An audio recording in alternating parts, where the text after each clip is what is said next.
Hello guys, welcome back to this channel. Guys, इस video में हम लोग बात करेंगे भारत हैवी इलेक्ट्रिकल्स लिमिटेड के ऊपर। एक बहुत ही अच्छी खबर है जो आप लोगों को बताना चाहूँगा और आपको खुशी होगी इस खबर को सुनने के बाद। लेकिन सबसे पहले हम बात करेंगे कल की क्या सिचुएशन थी। एक बार जल्दी से देख लेते हैं, उसके बाद आपको पता चलेगा कि आज की क्या सिचुएशन है। अभी आपको खुद ही दिख रहा है। अगर हम बात करें कल, तो कल 48.90 के ओपन प्राइस के बाद 48.40 का लो बनाता है और 49.75 का हाई बनाता है।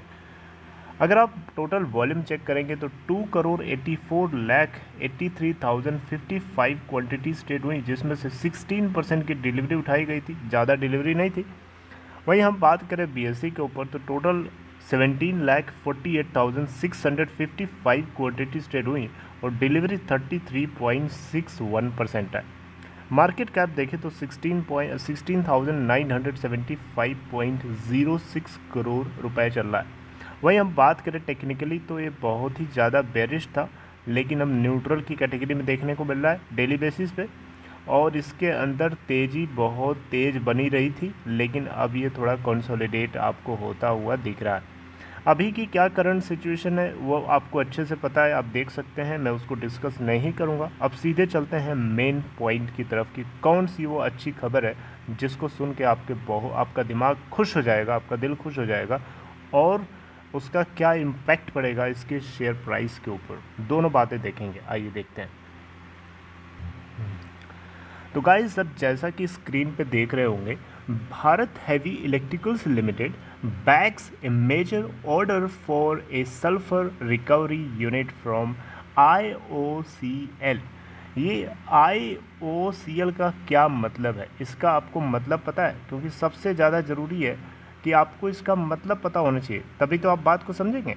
IOCL का क्या मतलब है? IOCL का मतलब है Indian oil corporation limited. Indian oil corporation limited ये एक भारत की फ्लैगशिप नेशनल ऑयल कंपनी है। तो यहाँ पे हुआ क्या है कि IOCL से सल्फर की रिकवरी से जुड़े हुए यूनिट को सेटअप करने के लिए भारत हैवी इलेक्ट्रिकल्स लिमिटेड को एक मेजर ऑर्डर दिया गया है, एक बड़ा प्रोजेक्ट मिला है और लगभग इनको 400 करोड़ रुपए का यहाँ से प्रॉफिट होना तय है।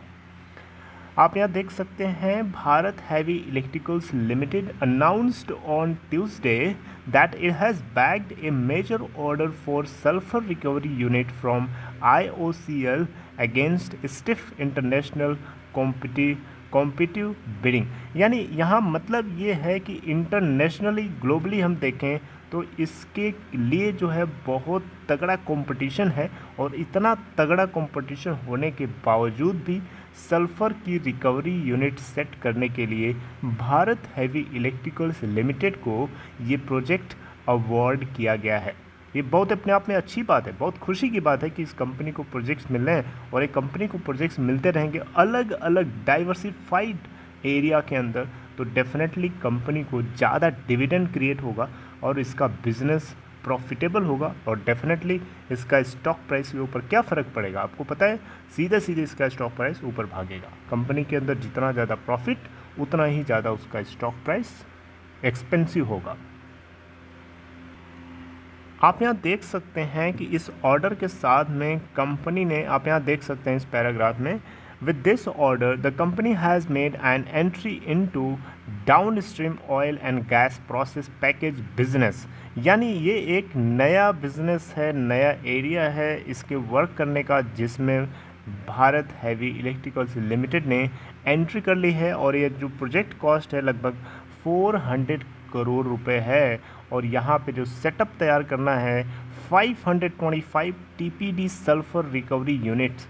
अब यहाँ पे दिमाग में क्वेश्चन आ रहा है कि ये TPD सल्फर रिकवरी यूनिट है क्या?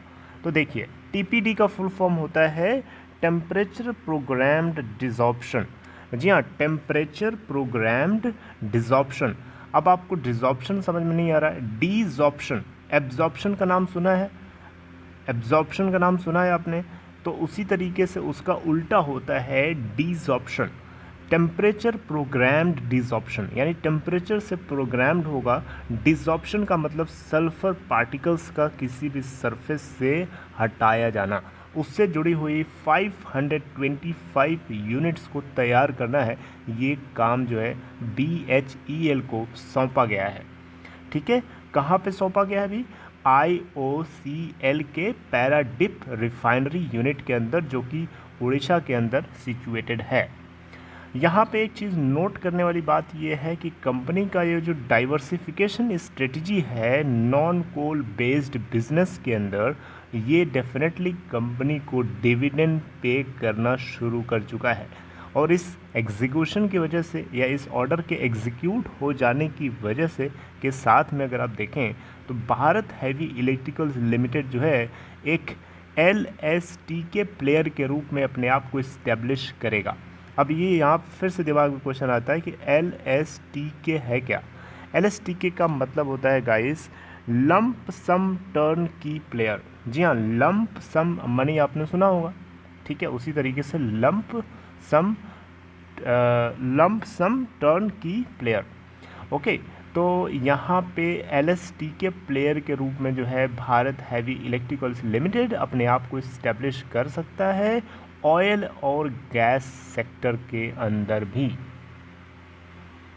वैसे कोर अगर हम इसके बिज़नेस की बात करें तो आपको ये चीज़ कई बार बताया है, मैं अभी भी बताऊंगा, आगे भी बताता रहूँगा। भारत हैवी इलेक्ट्रिकल्स लिमिटेड का जो मेन स्कोप है बिज़नेस का, वो है जैसे कि प्रोजेक्ट मैनेजमेंट हो गया, रेसिडुअल प्रोसेस डिज़ाइनिंग हो गई, डिटेल्ड इंजीनियरिंग हो गई, procurement manufacturing, supply, testing, erection, construction, commissioning. इसके अलावा जो परफॉर्मेंस गारंटी टेस्ट रन हो सकते हैं। अब यहाँ पे जो 525 TDS सल्फर रिकवरी यूनिट को तैयार करने के लिए इनको दिया गया है प्रोजेक्ट, ये भी अपने आप में एक गैस और ऑयल सेक्टर से जुड़ा हुआ एक इनका नया प्रोजेक्ट है। राइट, अच्छा, यहाँ पे प्रोजेक्ट की जो कॉस्ट है 400 करोड़ रुपए जो है और यहाँ पे कॉस्ट मैं बता रहा हूँ, इसका मतलब ये नहीं कि यहाँ पे भारत हैवी इलेक्ट्रिकल्स लिमिटेड पे करेगा, ऐसा नहीं है। भारत हैवी इलेक्ट्रिकल्स लिमिटेड को पे किया जाएगा क्योंकि भारत हैवी इलेक्ट्रिकल्स लिमिटेड के पास ये काम मिला है। राइट, अब ये काम को 25 महीने के टाइम में कंप्लीट करके दिया जाना है। ओके, अच्छा, एक चीज़ और आप देखिए, भारत हैवी इलेक्ट्रिकल्स लिमिटेड का जो वर्क एरिया है, ये स्कोप मैंने आपको बता ही दिया। अब यहाँ और भी देख सकते हैं, ये अलग अलग तरीके के सॉल्यूशंस को ऑफ़र करती है, जैसे कि ट्रांसपोर्टेशन हो गया, ट्रांसमिशन हो गया, renewables energy storage system and e-mobility, water management, defence and aerospace हो गया, कैपेसिटिव पावर जनरेशन और mechanical and electrical industrial products हो गए।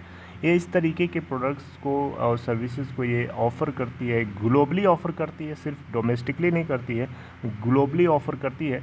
और आपको इससे जुड़े हुए और भी सारे प्रोजेक्ट्स जो है ग्लोबली और इंटरनेशनली मैंने पहले भी अपडेट किए हैं और आगे भी अगर ऐसा आता है कुछ तो आपको अपडेट किया जाएगा।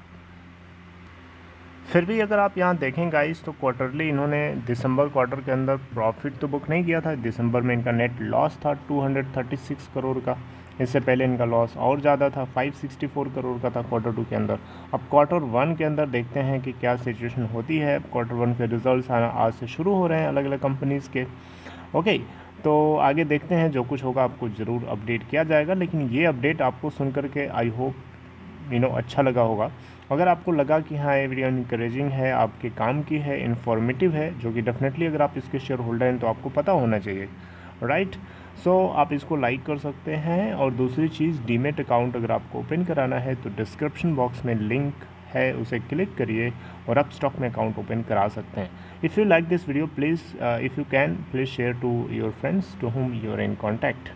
See you guys next time. Till then, take care.